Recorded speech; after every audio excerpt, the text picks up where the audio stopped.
Alright, welcome back once again, Space Cowboys. As you could probably tell from the video, Space Alert is a game of guesswork and instinct, as much as it is about quick reflexes and forward planning. Several times there I was just sort of saying, I think, this reactor might be about empty, you might as well refill it just to be careful. Hopefully that doesn't bite me in the ass, but we're going to go through the resolution phase right now and find out exactly how it went down. That was a much more hectic video than the last time I played this. That recording was a little dull. I think this one turned out a lot better. There were times there where I just literally was throwing cards there. I think it was having this flashlight in one hand and not being able to see the full board, because I had to shine the light on it. It just created this really intense atmosphere. I might try playing like this again, just as a challenge. But I'm going to head over here and see what I can do about this resolution phase. And so it's done very systematically. There's this resolution board. I don't want to create a glare because I was just going back over the other video. I noticed a lot of time there was a glare on the board and you couldn't even see what was going on. But hopefully this is okay. So basically you go through every step of this resolution, and for every turn, T plus whatever, first you see if any threats appear, then everybody does their actions one by one, starting with the captain. Then you calculate any damage from guns that were fired, and then the threats do their thing. And then you go to the next turn, and you just keep doing that until you jump to hyperspace at the end of the mission, if you survive that long. So it's done in a very orderly fashion, nice and relaxed, and we can finally take a breather and have the time to actually calculate if my guesswork turned out to be accurate. So let's just start. T plus 1, we didn't have any threats appear until T plus 3, that's the fighter. So everybody does their T plus 1 actions. So it looks like Boris moved to the right toward the blue zone of the ship. It looks like Yeltsin took the gravel lift down to the central reactor. Gingrich went toward the red zone of the ship, and good, reliable puppy dog, of course, jiggled the mouse so that the computer doesn't go off and the screensaver doesn't kill us. Never thought I'd have to say that, but such is Space Alert. Oh, we do have something coming on T plus 2, so let's first calculate damage. Now, no guns were fired. How you can tell if a gun was fired is you take the energy that's used to fire the gun, and you move it toward that cannon. And then you take the energy off of the cannon when you actually calculate the damage. In this round, nobody fired guns. There were no threats to move, so nothing happens with the threats, but then T plus 2, the saboteur appears. And we have to find the little saboteur chit. So he's facing toward the right. So this is the saboteur. I don't know if you can see that. And he will appear, this tells us he appears in the central reactor right here, and he needs to be taken out with BattleBots. So he has a T plus 2 on his card, so we take the T plus 2 and put it on this trajectory to show where he is. But he hasn't done anything yet, he's just appeared on the scene. We always have a chance to shoot at the threat before it does anything. Alright, T plus 2 actions.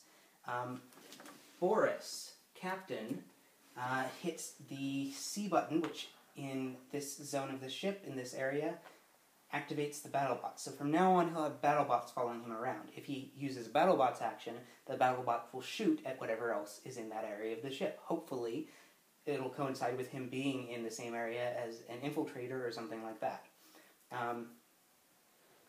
Yeltsin hits the B button because we were about to run out of energy. I remember panicking and thinking, wait, we need to converge our fire, and we're one energy cube short. So he hits the B button. It's sort of a waste.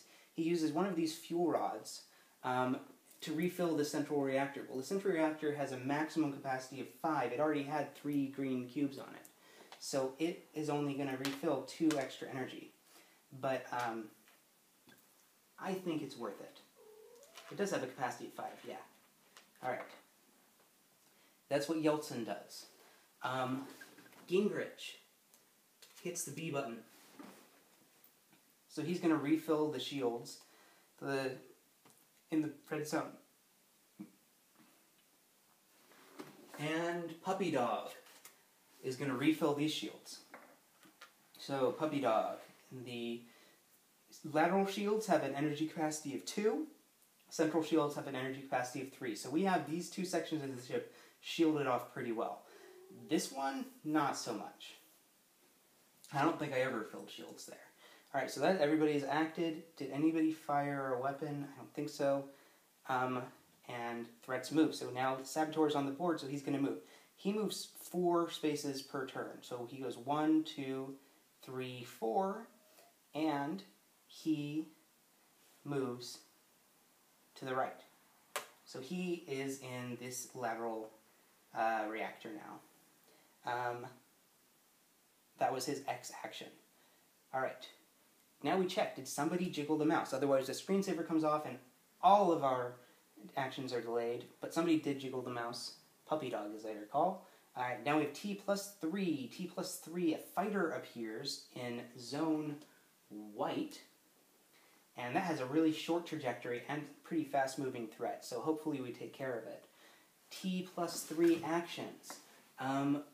Boris takes the elevator down, like so, to the lower blue zone.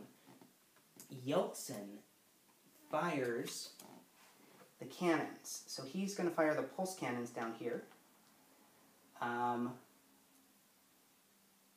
Who else do we have? Gingrich didn't do anything. Gingrich sort of got overlooked during this mission. He has 1, 2, 3, 4, 5 empty spaces on his action board, where he could have been doing something if I had enough brain power to calculate what he would needed to do. So Gingrich doesn't do anything that turn, and let's see, Puppy Dog hits the A button, so he's firing this cannon up here. So now we calculate damage. Well, the central heavy cannon and the pulse cannon got fired. Pulse cannon hits all 3 trajectories, but only in range 2. So each of these trajectory tracks are split into range 1, 2, and 3. So it only hits mid-range or close-range targets. So it deals 1 damage to the fighter is the only thing in range. Meanwhile, the central cannon deals 5 damage. So that's a total of 6 damage. The fighter has 2 shields and to take up to 4 damage. So 6 minus 2 is exactly 4. So I have handily destroyed the fighter. Thank God. I at least did one thing right this mission. So I'm just going to drop off these cubes here. I can't really see what I'm doing. And I will put it, no. I will put it over here. So this is my victory display, this face down card. Any threat that I destroy, I get points for at the end of the game. Alright. And then threats move. So, starting with the Saboteur, you always start with the earliest threat. He moves 4. 1, 2, 3, 4. He's going to take 1 energy from the reactor. Okay. So he steals 1 energy from this reactor. If I had been counting on having that energy, I would be sort of screwed. And the fighter has been destroyed, so he's no longer on the board. So that is it. That's the first phase. So now we go to phase 2. So we're going to need to jiggle the mouse again. We do it once per phase.